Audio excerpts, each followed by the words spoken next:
स्वप्न विणणारा चांभार. एका लहानशा शांत गावात विठ्ठल नावाचा एक चांभार राहत होता.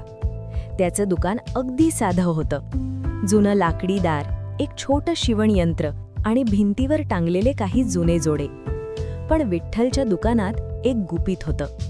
त्याचे धागे साधे नव्हते, ते होते स्वप्नांनी विणलेले. कधी निळे, कधी सोनेरी, तर कधी इंद्रधनुष्याच्या प्रत्येक रंगात चमकणारे. पण विठ्ठल साधा चांभार नव्हता. तो फक्त फाटलेले जोडे शिवत नसे. तो लोकांच्या हरवलेल्या स्वप्नांना आणि थकलेल्या पावलांना नवी ताकद देत असे. म्हणूनच गावकरी त्याला म्हणायचे, स्वप्न विणणारा चांभार. एके दिवशी पावसाच्या हलक्या सरी पडत होत्या. तेवढ्यात दुकानाच्या दाराशी अर्जुन नावाचा एक लहान मुलगा थांबला. त्याच्या डोळ्यात चमक नव्हती, फक्त प्रश्न होते. आणि त्याच्या हातात खूप जुनी फाटलेली बुटांची जोडी होती. चांभार काका, अर्जुन हळू आवाजात म्हणाला, हे माझ्या आजोबांचे बूट आहेत. ते म्हणायचे, हे बूट घातले की कुठलाही प्रवास कठीण वाटत नाही. पण आता हे तुटले आहेत आणि माझी स्वप्नही.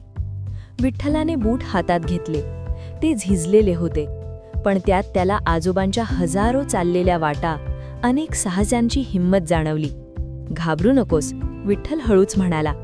काही गोष्टी तुटल्या तरी संपत नाहीत, त्यांना फक्त योग्य टाका हवा असतो.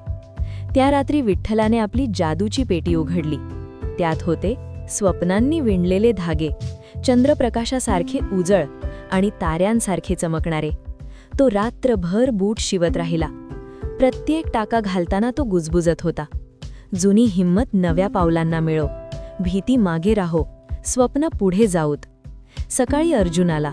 बूट नवीन दिसत नव्हते, पण ते मजबूत, हलके आणि विश्वासाने भरलेले होते. हे घाल, विठ्ठल म्हणाला, पण लक्षात ठेव, जादू बुटांमध्ये नाही, ती तुझ्या मनात आहे.